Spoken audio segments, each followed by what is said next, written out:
When you pick up a book by Lawrence Hill, you can't help but think about questions of identity. I'm your host, Layla. Today on WatchMojo.com, I sat down with him to talk about this and much more. You write about belonging and identity. How has your experience with those issues changed over your years as a writer?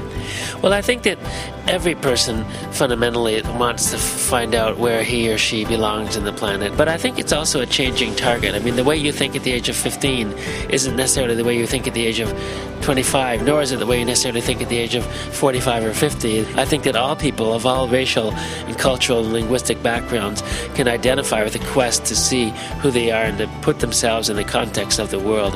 Where do I belong? Where do I fit in? Who am I? And how do I relate? How has writing helped you answer those questions? Well, I think writing, Layla, is a process of discovery. People who haven't written books, who haven't tried creative writing, might assume that you have a book and it just spills out your fingers because it's already been formulated in your mind. But actually, you don't really know what you want to say and what you're truly feeling. And that's why you write. You write to make sense of the world. The book of Negroes explores the plight of a young woman through slavery.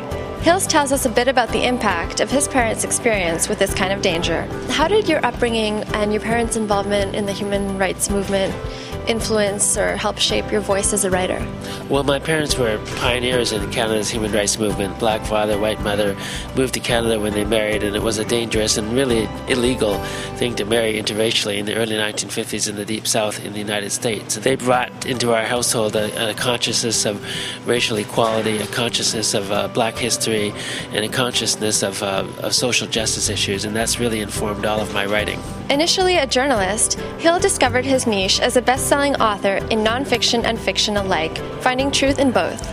I've been writing stories and wanted to write books since I was 14 or so, and so fiction is my first and I think permanent passion. I hope to write until the day I die. I do love to write nonfiction as well. I find it sharpens my mind and it makes me sort of accountable to facts and to structure and to holding a reader in a really kind of argumentative, persuasive way. But the writing that speaks to me most is writing fiction, because I feel that in making up stories and inventing basically wonderful lies is the best way fundamentally to get at the truth. You've gotten a lot of really excellent critical acclaim.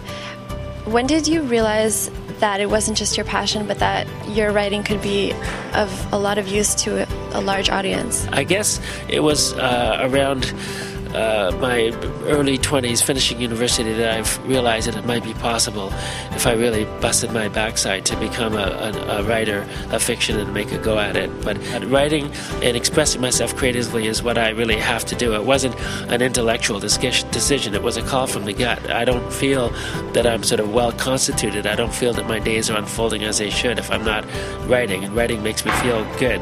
I need to do it to feel alive. Thank you very much, Mr. Hill. Thank you, Layla.